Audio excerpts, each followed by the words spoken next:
it's hard to talk really in a broad way about the areas of expertise that faculty from minority serving institutions would bring. But they are very, they are scholars. They have new and different perspectives. Students who would be working with them are bringing in that wealth of life experience, and the community wealth that they have is just for us to kind of get out of the way and let them shine. Recognizing that collaborative partnerships with institution configurations and other types of institutions are actually going to be bringing a lot to researchers from PWIs and providing all sorts of expertise and training that we might not see here or might not be as readily available here. And there's a professional association just for community college, folks in the humanities, where they get together, and that's a great place to then make connections. And then, think about ways to partner. Welcome, everyone. Thank you for joining us for this session. I am Jenny Davis from the American Indian Studies and Anthropology departments. Today's session is collaborations across institutions, partnering with community colleges and minority serving institutions. As you may know, this is the third round of the Mellon-funded Humanities Without Walls initiative. And in this round, the Grand Research Challenge is organized around the methods and ethics of reciprocity and redistribution in humanities research. Partnerships across institutions are at the foundation of Humanities Without Walls.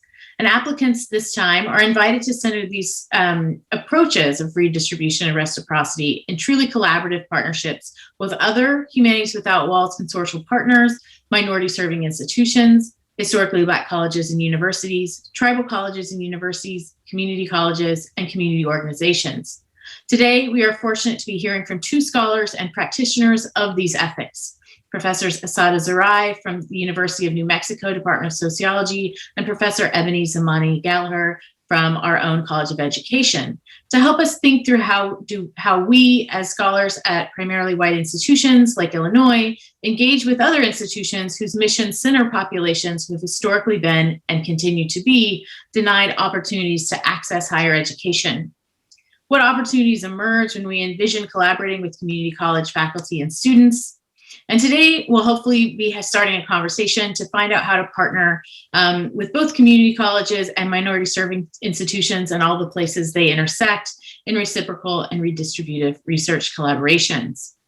Today's session is the fourth in a series exploring redistribution and reciprocity and collaborative approaches to research. And the previous presentations can be found in the link just added to the chat. Our two panelists are going to give brief presentations about their work, and then we'll have plenty of time for questions and answers, question and answer period and comments from everyone in the audience. So feel free to use the chat throughout the presentations. And also we're adding a link to the call for proposals information for the Humanities Without Walls grant itself, as well as our recommendations for do's and don'ts in collaborative research. At Humanities Without Walls and UIUC, we respectfully like to acknowledge that we are on the lands of the Peoria, the Kaskaskia, Piankashaw, the Wea, the Miami, the Mascoutin, the Ottawa, the Sauk, the Meskwaki, the Kickapoo, the Potawatomi, the Ojibwe, and the Chickasaw nations. These nations were forcibly removed from our traditional territories, and these lands continue to carry the stories of these nations and our struggles for survival and identity. As part of a land grant institution, we have a particular obligation to recognize the peoples of these lands and the histories of dispossession on which the university rests. As humanists, we also recognize that the past is not the past, and that no field or arena of inquiry is exempt from the responsibility of addressing the legacies of settler colonialism and its contemporary manifestations well beyond acknowledgments such as this one. Thus, this statement is also a demonstration of our ongoing commitment to supporting the work of Indigenous scholars and communities so that we are together able to envision what Muskogee Creek and Cherokee poet Joey Harjo calls a map to the next world. If you'd like more information on the land acknowledgement, what it is and how it fits into larger initiatives on campus, or what our individual and collective next steps might be, you can view a recording of HRI's 2020 Work-In event titled So You Read the Land Acknowledgement Statement, Now What? By following the link that's just been placed in the chat. And now, without further ado, it is my great pleasure to introduce our presenters today. Professors Assata Zerai from the University of New Mexico and Professor Eboni Zamani-Gallaher from UIUC. And I will introduce them both now, and then we'll hear from each of them individually, and then be able to do question and answer both individually and collectively. Dr. Assata Zerai serves as the Vice President for Equity and Inclusion and Professor of Sociology at the University of New Mexico. Zerai's research interests include African American women's access to mobile technology, making the work of marginalized scholars more accessible, and environmental justice and health activism. Along with numerous other publications, she has published 5 books, the latest of which is African Women, ICT, and the Neoliberal Politics, The Challenge of Gender Digital Divides to People-Centered Governance, coming out of Routledge from 2019. And I will say for both of these scholars, had I given a full accounting of their careers and accomplishments, we would have had no time for their presentation, so excuse the abbreviated introductions. Our second presenter is Dr. Eboni Zamani-Gallaher. She's a professor of higher education and community college leadership and director of the Office for Community College Research and Leadership. She previously served as the associate head of the Department of Education Policy, Organization, and Leadership, and associate dean of the Graduate College at the University of Illinois at Urbana-Champaign. She serves as the executive director of the Council for the Study of Community Colleges. And also, in addition to publications in numerous journals, she has authored and co-authored, edited and co-edited 8 books. So now I would like to hand the floor over to Dr. Zerai to get us started. Thank you. Thanks so much, Jenny. We appreciate that awesome intro. And hi, everyone. I miss you all a lot. And it's amazing to be here presenting to my friends and colleagues from my old stomping grounds. So I have a slide deck, and we're going to get that queued up here. So I'll be talking about considerations for establishing reciprocal relationships with minority serving institutions. And so, as many of you know, I'm Vice President for Equity and Inclusion at UNM, and University of New Mexico is a minority serving institution. So I'll be talking about them generally, but then also telling you what's unique about UNM. So the next slide just gives you an overview of what I'm going to cover today, which is some definitions. What is a minority serving institution, or MSI, as we love to say? And also talking about HSIs, historically Black colleges and universities, and Native serving institutions. And as I already said, how UNM is both similar and unique in regards to other MSIs and HSIs. And then I'll share from some of my research, I won't get too deeply into it though, some perspectives on what redistributive, reciprocal, and collaborative projects look like with minority serving institutions. And then finally, some recommendations for building research collaborations with colleagues from MSIs such as UNM. So in the next slide, those are the definitions that I promised. And I won't spend a lot of time reading them to you because you can look them up yourselves, and you're welcome to this slide deck. But just a couple of unique things that may not be obvious in terms of definitions of minority serving institutions. The values of those institutions are very much reflected in the day-to-day operations. And so we recognize that part of what we're doing is expanding opportunity for students of color in particular.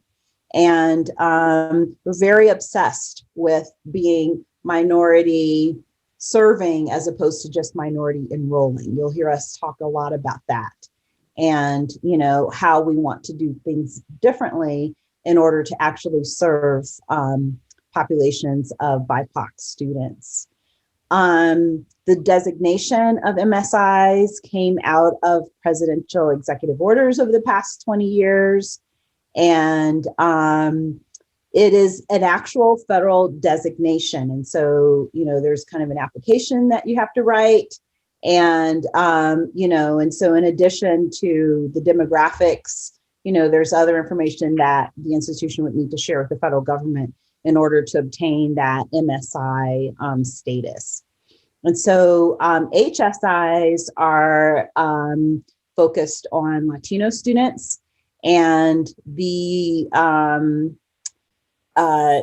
need to have at least 25% of the total enrollment that are Latinx students who are undergrads at the undergrad level. And right now there are 274 HSIs in the US. And some HSIs are research one or highly, research intensive institutions, and some are more focused on just excellent undergraduate training. And so I'll tell you a little bit more about that in a second. So HBCUs are historically Black colleges and universities. Their definition is a little different than MSIs and HSIs. So clearly they are minority serving institutions, but this designation refers to universities that were established prior to 1964 and were originally founded to educate Black students in the US. Primarily, as Jenny said, because they did not have access in those early days to predominantly white institutions. Let's see, what else do I want to focus on here? And then Native serving institutions include tribal colleges and Native American serving non-tribal institutions. And for those, the threshold is 10% of the student population should be Indigenous students in order to receive that federal designation. And again, like I said, it requires an application to get that designation. And so I put a link there in case you want to look up an institution that you're considering partnering with to see which categories they fall in. So next slide.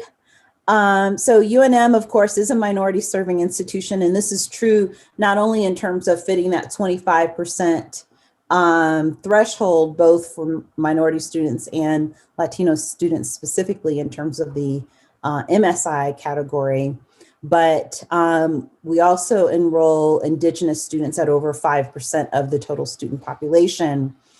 And, even though the designation is only 25%, actually the majority of students at UNM are students of color. We also have impressive gender diversity. So the majority are women students of color. And this carries over a little bit in terms of the faculty, in that not the majority of faculty, but we're number 2 relative to our peer institutions in terms of our high percentages of tenure system faculty that are women. So these next couple of slides just show you that data.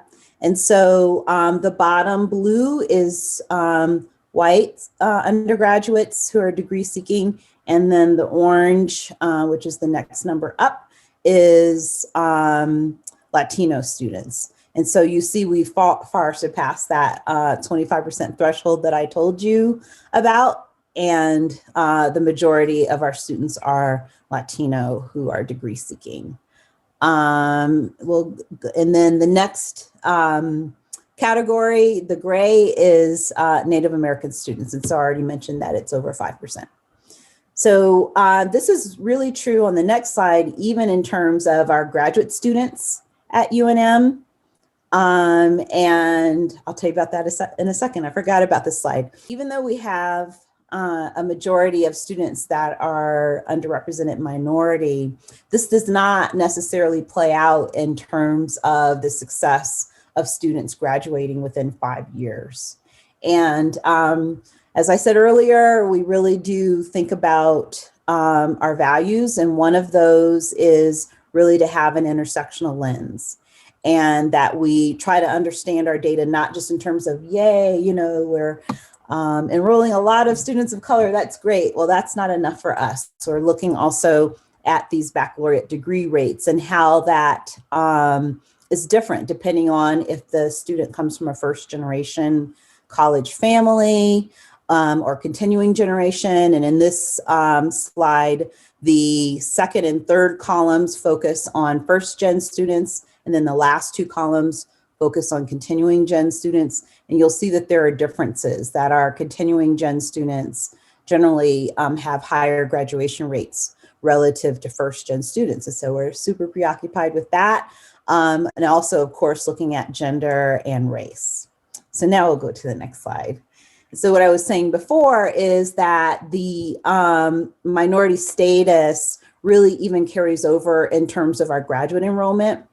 And so you see as an HSI that our Latino students are over 25% of our graduate students at UNM. And that, and we'll just move on to the next slide. However, this doesn't carry over as much in terms of doctoral enrollment, even though we do still have pretty impressive numbers there. And so the orange in the middle there, those are our Latino students. And this fall, 18% of our doctoral students are Latina. So in terms of other things that make UNM unique, out of 131 Research One institutions, only 51 have medical schools, which is 1.4% of universities in the US. And so we're one of those. And also there are only nine R1 institutions that are also Hispanic serving institutions, or HSIs.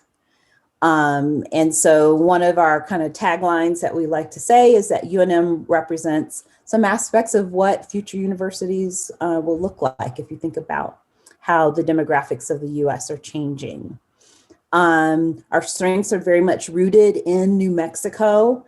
So I have another slide in a second where I'll tell you a little bit more about that. And let's see here. And then the other thing that's unique about our UNM system is that we have 4 two-year institutions that are a part of that system. And so we have strong partnerships, not only with, of course, ourselves, but also the Central New Mexico Community College in Albuquerque. And right now we're in discussions about a Project 1000 initiative in which we're hoping to recruit 1,000 students from the Rainbow from our various two-year institutions into UNM and provide funding to support them. So on the next slide. So we heard about the land acknowledgement statement that University of Illinois has. We also have one at UNM, and it's just one of the many ways that our values really shine through in terms of equity and inclusion as a minority serving institution.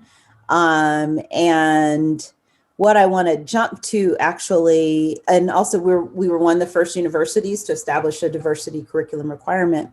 But what I want to jump to is, when I talk to my colleagues and ask them, what does it mean to be, an R1, minority serving institution? And they say it's more than the students. It's really about the research that they do. And so very relevant to the humanities, my good scholar and colleague in English, Jesse Alleman, talks about the fact that we have a long history of scholarship and a long distinguished history of Chicanx and Latinx scholars, especially in the arts and humanities. And so he talks about the fact that in the English department, it was the home of Rodolfo Anaya, who he termed the godfather of Chicano literature. And English also graduated Erica Sanchez, the New York Times bestselling author of Not Your Mexican Daughter. And UNM has conferred degrees to scores of Chicanx poets and novelists with their MFA. And if you look at the kinds of holdings that our library has, looking at English, Spanish language newspapers, grassroots activism, and the papers of Anaya, Denise Chavez, Demetria Martinez, and early Chicano movement journals, you can really see that being minority serving is more than just sort of a tagline and about the students that we enroll, but also about the research that's been attracted to, the scholars who've been attracted to come and do work at UNM. So the next slide. So in terms of perspectives on what redistributive, reciprocal, and collaborative projects look like, it's really important to start with the hard work of decentering scholars from predominantly white institutions. And so often MSIs are most appreciated for their diverse students who can participate in research in multiple ways, but it's also really important to recognize that scholars from MSIs have active research agendas, as I've already talked about today. And the sad thing is, though, that often this work is underrepresented in mainstream humanities. And this is especially true for BIPOC scholars.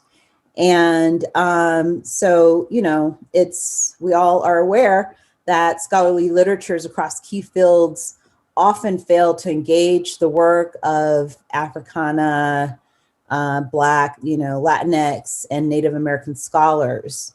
And they also often fail to consult with stakeholders in BIPOC communities.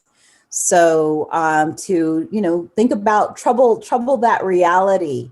And what I challenge you to do is to offset the hegemony of white North Atlantic scholars in academic disciplines and in your fields of specialization, and disrupt that conventional division of labor in which BIPOC scholars provide empirical evidence, provide the students, but then, they're not engaged in terms of theorizing the work that's being done collaboratively.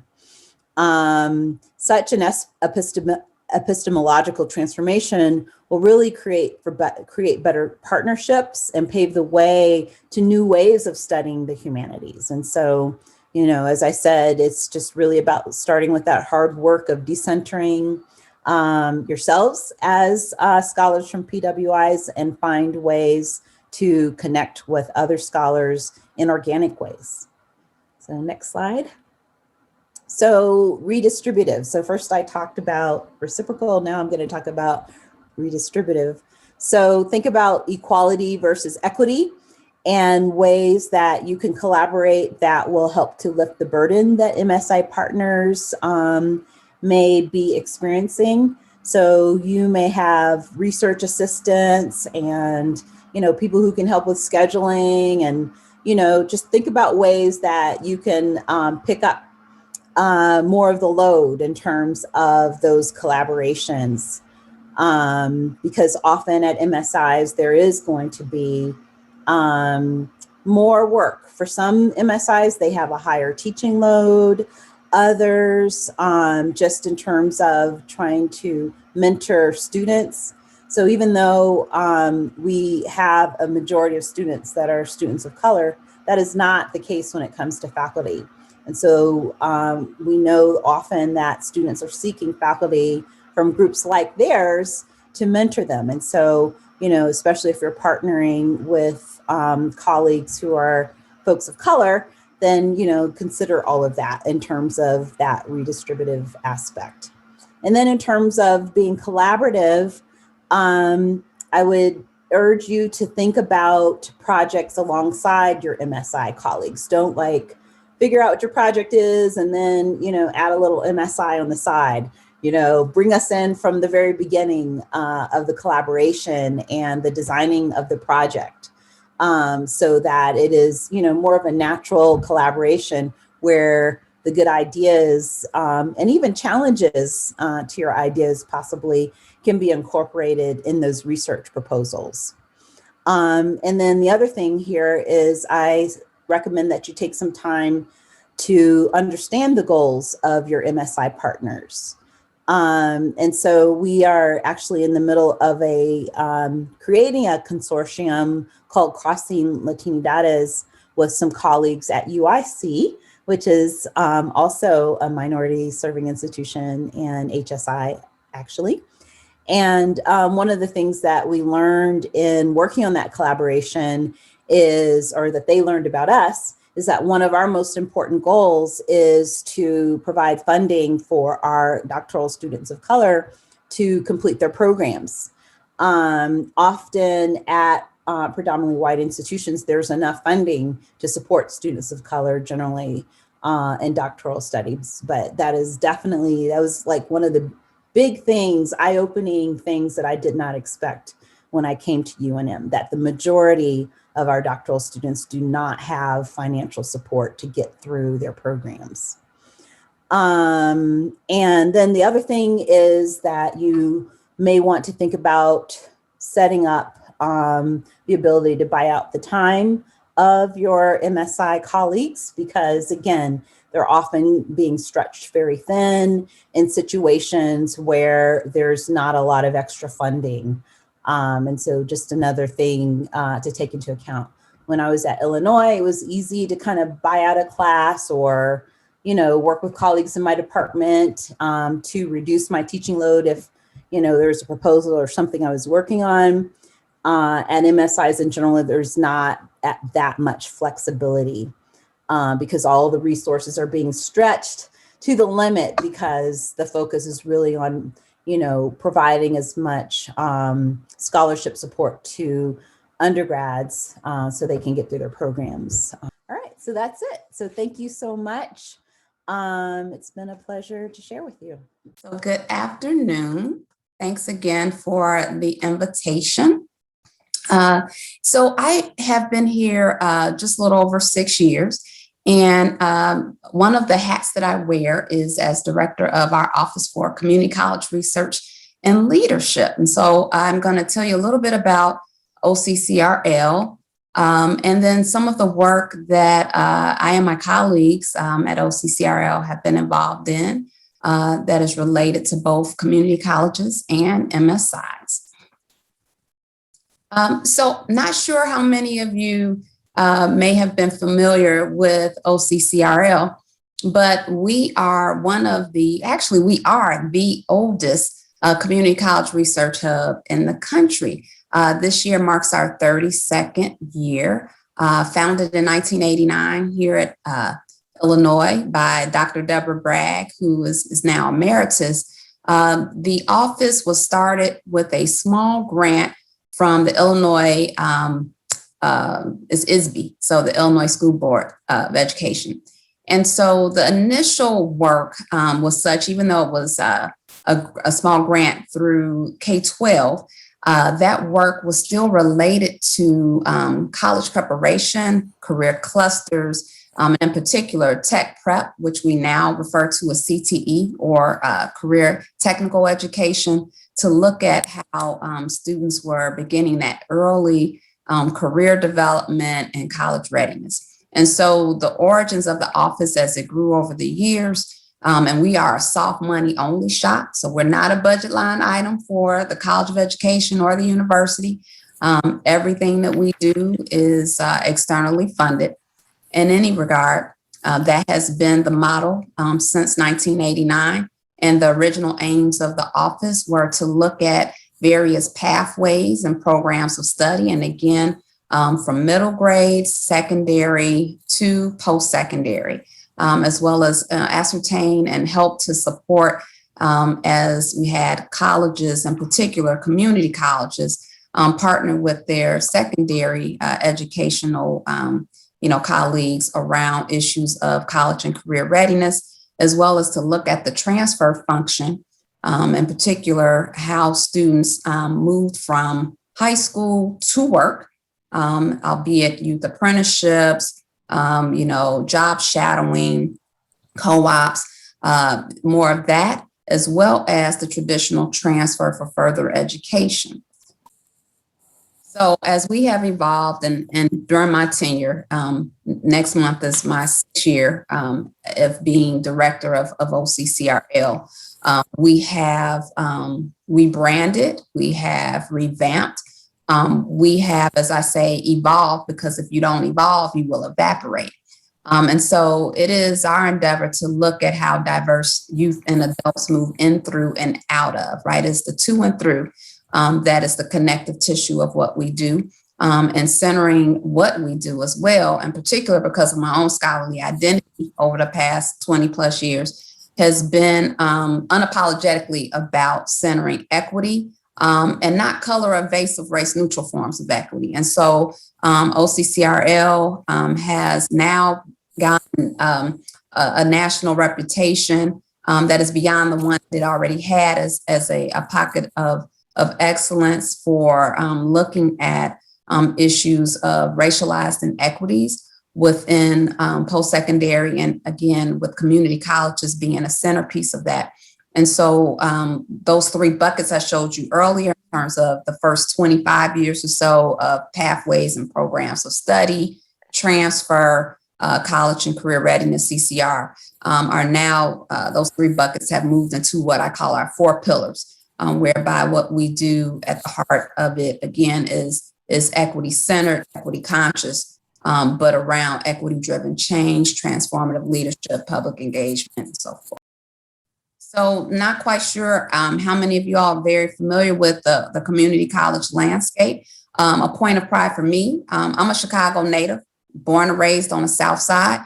And as an Illinoisan and someone from Chicago, though this is not Chicago, it's, the metropolitan area, I am very proud that Illinois is home to the first community college in the nation. And so this whole community college movement and the expansion of community colleges, its birthplace is right here in Illinois. And so what better place than our flagship to have a OCCRL, right? And so over time, from 1901, with the establishment of the first community college, which is Joliet Junior College in Joliet, Illinois, to present, we saw at its height where we had relatively, if you counted branch campuses, a little over 1,600 two-year institutions and their affiliates. Roughly now, present day, we have over 1,100 community colleges in the nation.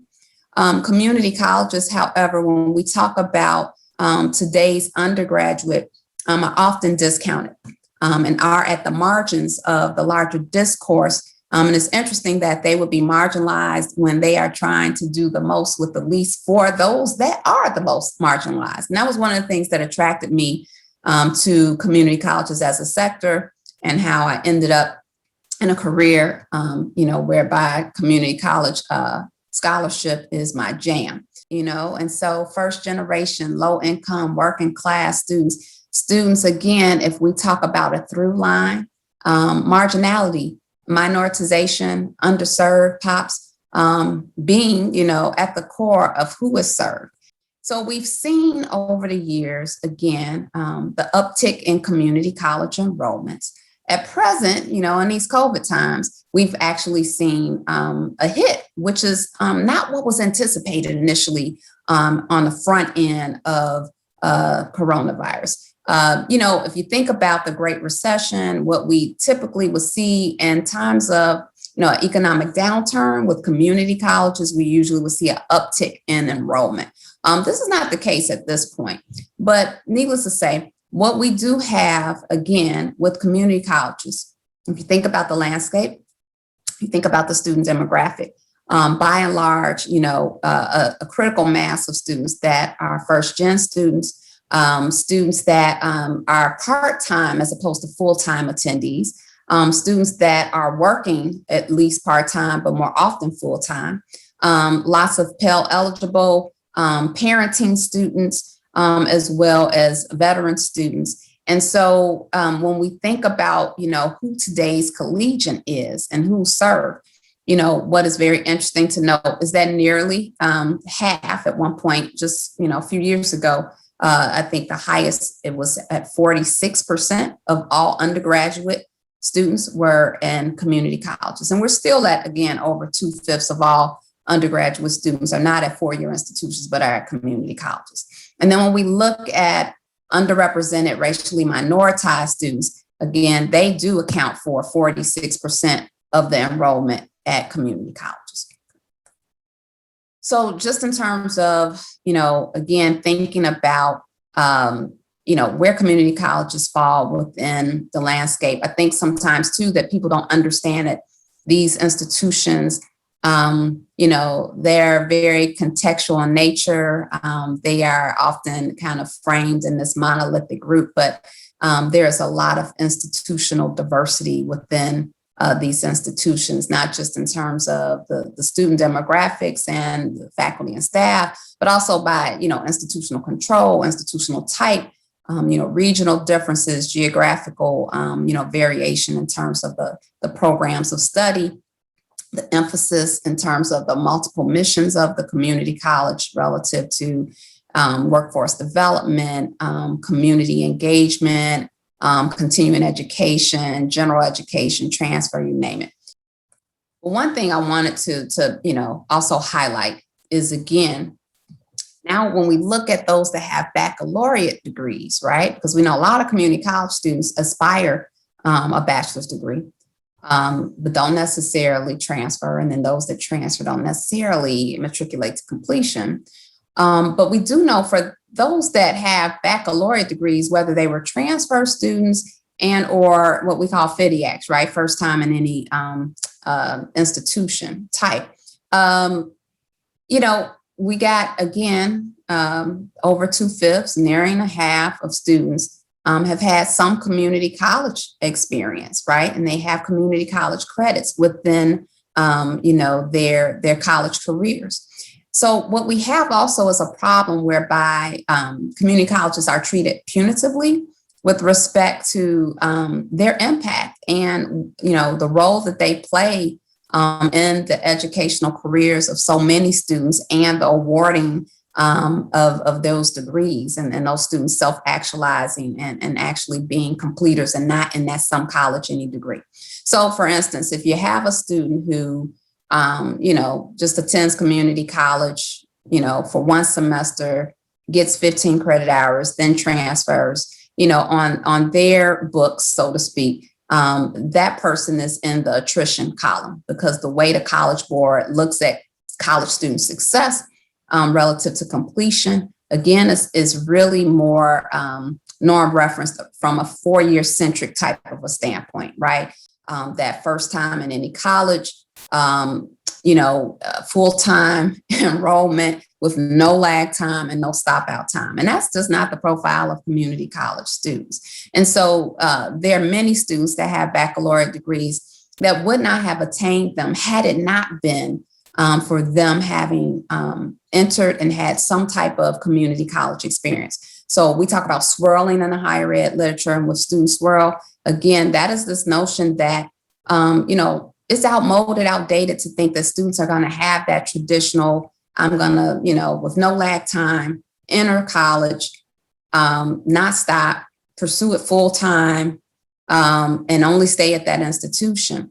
There's multiple institutional attendance. Students are attending concurrently. Transfer isn't as simplistic as going from 2-year to 4-year, right? So we have vertical transfer.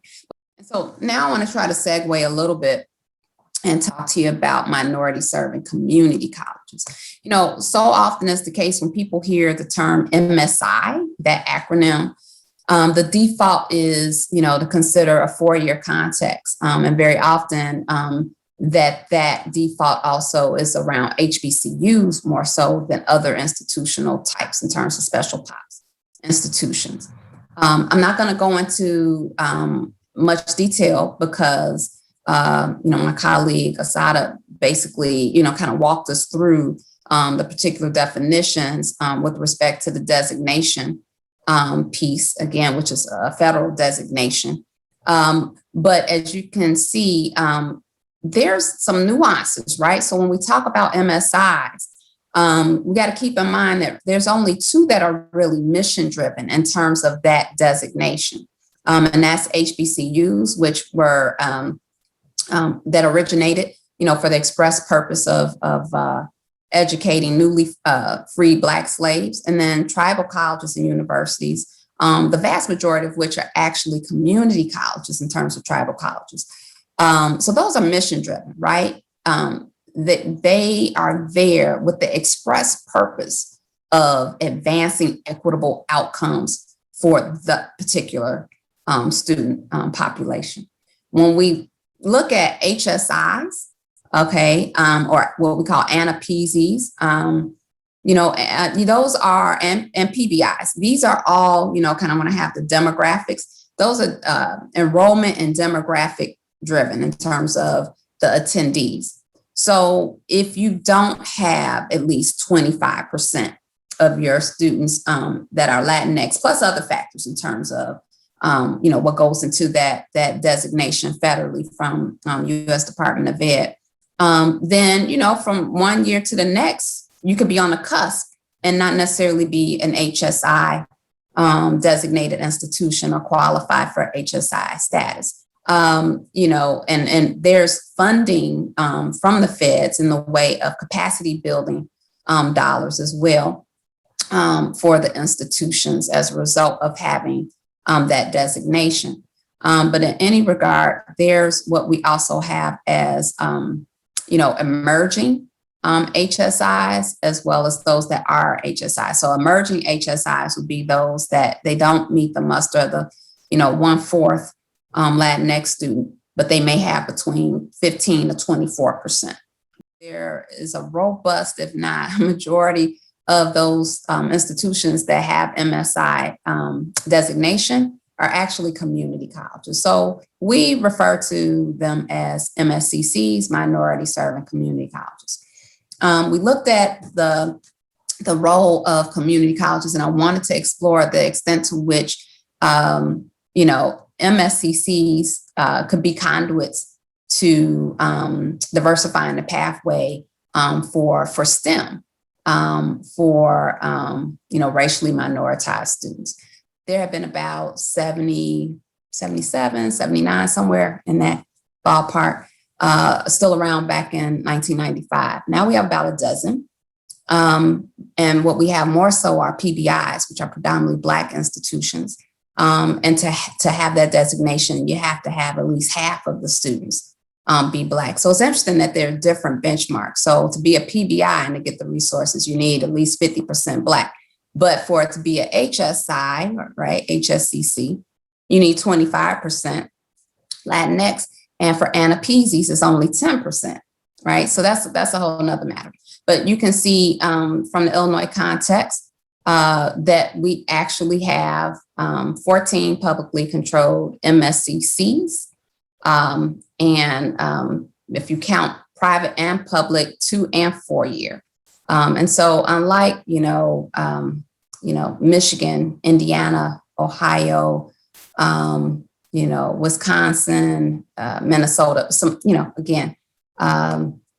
they don't have MSIs like Illinois does. So it's fun exercise in terms of exploring.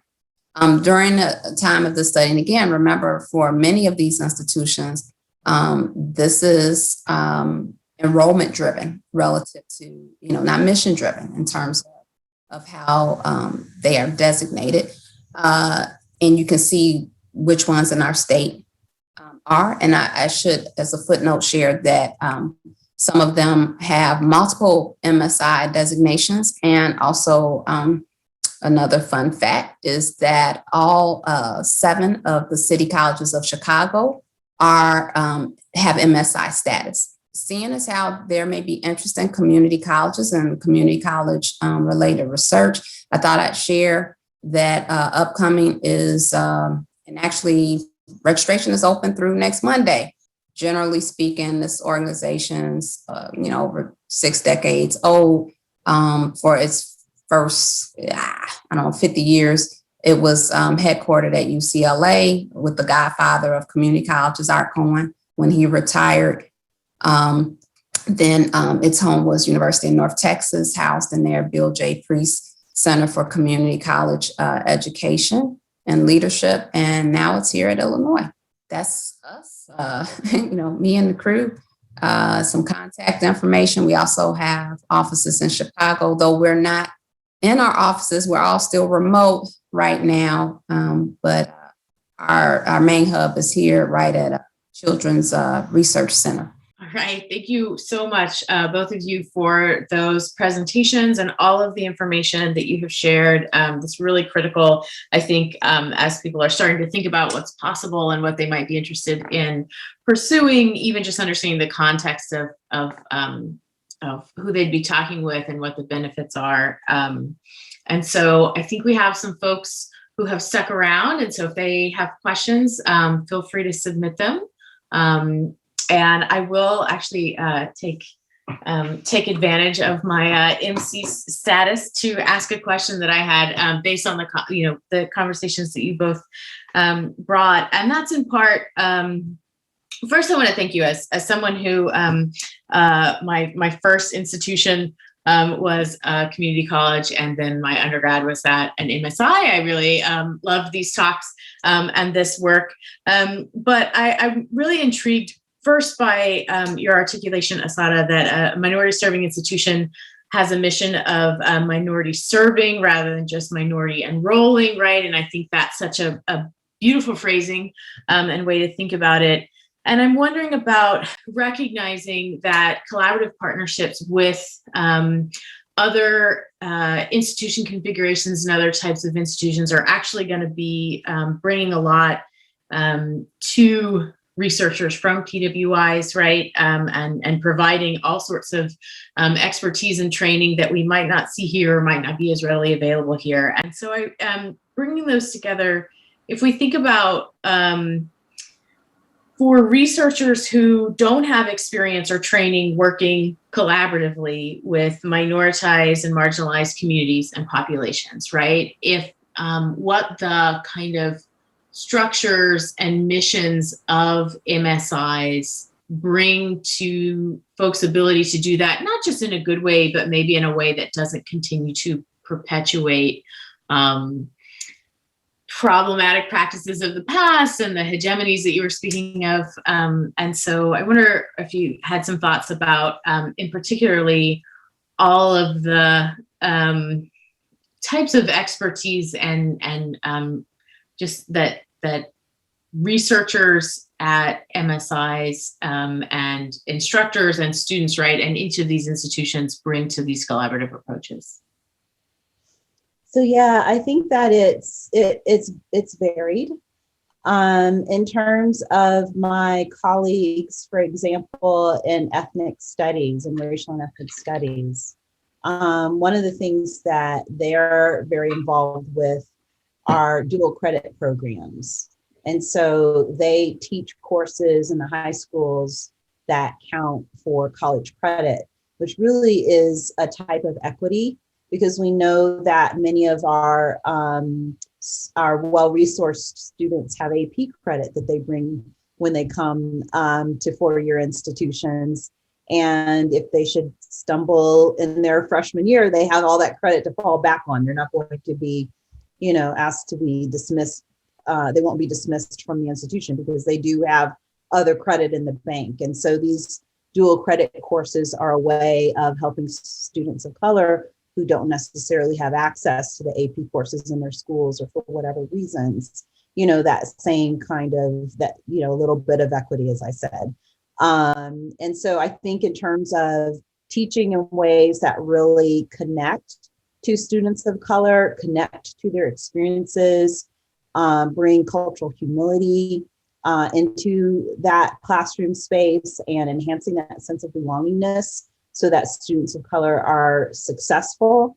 That is definitely something that I see many of my colleagues here at UNM are very well versed in, especially, as I said, those that are in racial and ethnic studies. And in terms of their research, I kind of gave you a litany in terms of within the humanities in particular, how New Mexico focused in borderland studies and studies that are related to this part of the world, as well as Native American studies, which is amazing here. Mm-hmm. We have a lot of strengths in those areas. And one of the things that, faculty diversity is something that I work on in my own portfolio.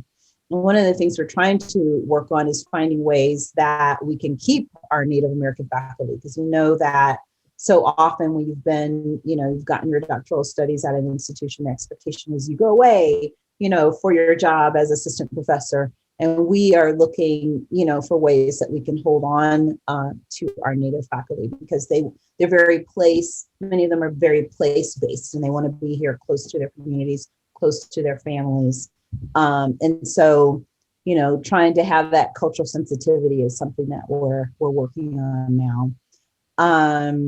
So yeah, it's hard to talk really in a broad way about the areas of expertise that faculty from minority serving institutions would bring, but they are varied. They are scholars. They are, they have new and different perspectives.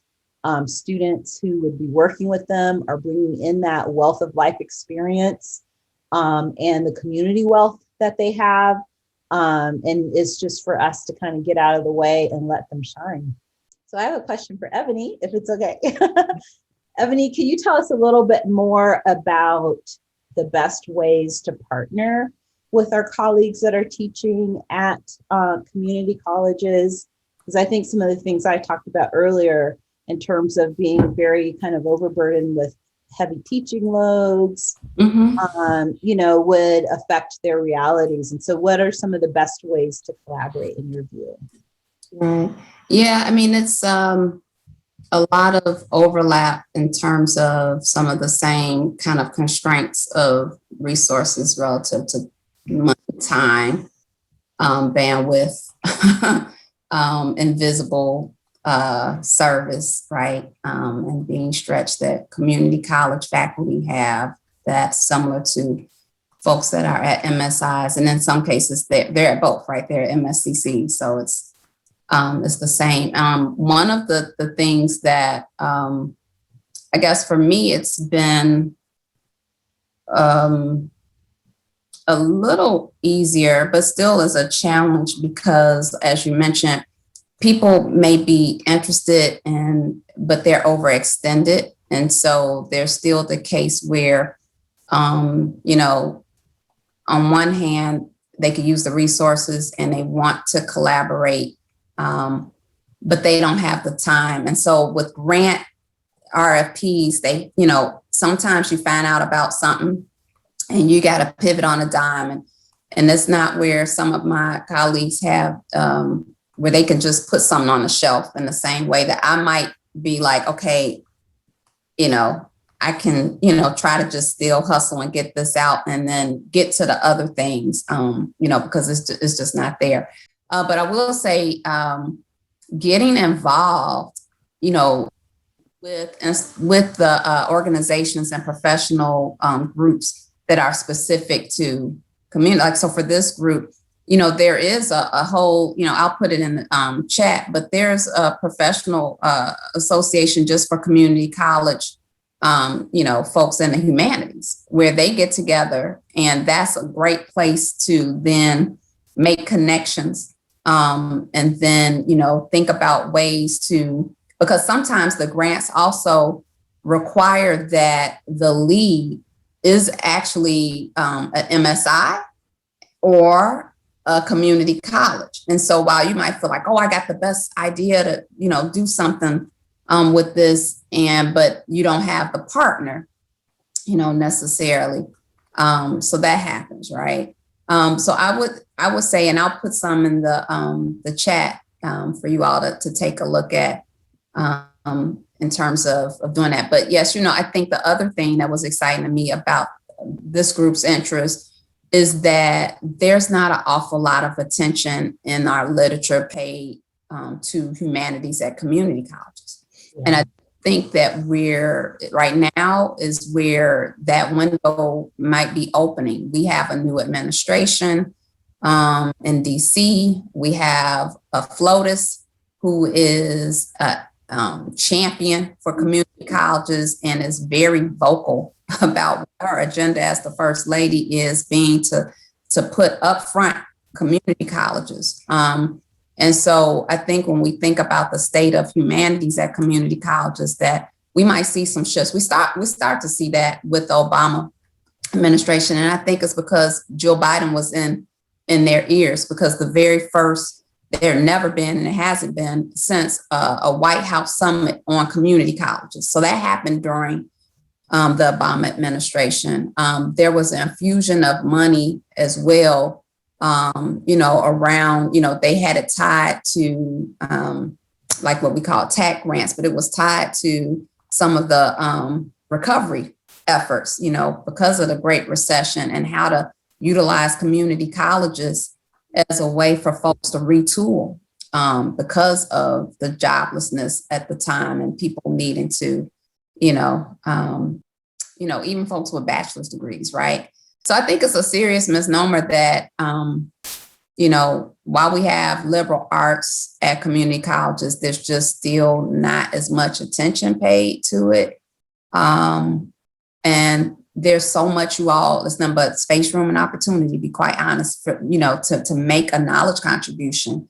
Whether you're looking at, course enrollment and humanities, I talked about transfer, the various aspects of that, right? Vertical transfer, reverse transfer, completion upon, a vertical transfer, looking at what are some of the gateway classes within the humanities in terms of performance indicators or predictors, thinking about, the visual arts, performing arts at community colleges. Actually, just a couple years ago, NEH just began doing a new strand of funding that is exclusive to community college humanities, in the community colleges. So I think it's happening. It's slow, but that there's going to be, some increased attention, and that folks are going to recognize how the humanities serve as foundational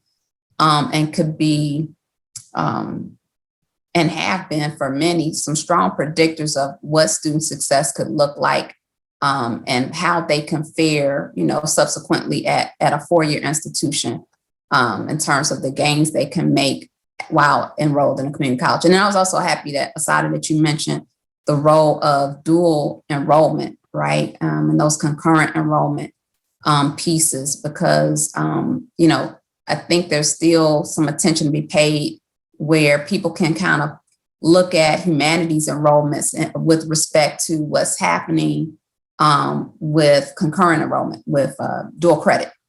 Great. So as a quick note, we've gotten lots of links. Eboni, you shared quite a few. So we will be compiling those and making them available after the presentation, if anybody hasn't been able to nab them. And it looks like Dan has a hand up. So did you have a question, comment? I do. Thank you very much. And I want to thank both of you for such insightful and just jam-packed presentations. I feel like I learned a whole lot. In the last couple of minutes, there's a research focused question that has come to mind, and that is, in the midst of the pandemic, and you mentioned, how COVID is shaking some things up in certain ways. One of the things that I've been seeing happen is that the way that we handle conferences, the way that organizations across institutions bring people together to share research has been a little bit different during the pandemic. And, I don't know what the new normal is going to be, but I'm hopeful that it's going to provide more opportunities for hybrid connectivity and for people to participate in meetings of fellow researchers, even when they can't afford to travel to some far location and stay at a hotel and get away from family and work obligations for several days. And I do think that, participating in those events is something that has been a luxury for people in R1s with particular kinds of resources. But it doesn't, and I'm not saying this luxury shouldn't be better shared. Don't get me wrong, but I'm wondering whether there might be some opportunities going forward for a more democratic and more grassroots kind of sharing of research and ideas. And I'm wondering if you have any thoughts about that. I totally agree with you. And in some of my recent work, I've actually been working on trying to kind of democratize access to African women's research in particular. And we know that there are pockets of scholars, you know, in the US and throughout the world whose work is just so very untapped, you know, not read, not cited, you know, it doesn't make it into the bibliographic databases. And there's so much we're missing out on because of that. And so, yeah, as a matter of fact, I just sent a note to some of my colleagues in South Africa today, because I noticed that the African Studies Association is having a virtual conference this late fall. And I was like, hey, let's do it, you know, because they don't have to, you know, pay for all that heavy, you know, for travel, all that money for travel, which, you know, from South Africa is pretty expensive. So I'm hoping that this is something that will become a more regular part of our day-to-day lives, making the world smaller and, you know, providing those opportunities for better collaboration. I think that probably means it's a good moment to wrap up. We thank you to everybody who's hung on and given us so much of their time. Thank you, Eboni, for this wonderful presentation and for all of the resources that you've shared and the links. And I am really looking forward to continuing this conversation on campus and more broadly. So thank you to everyone.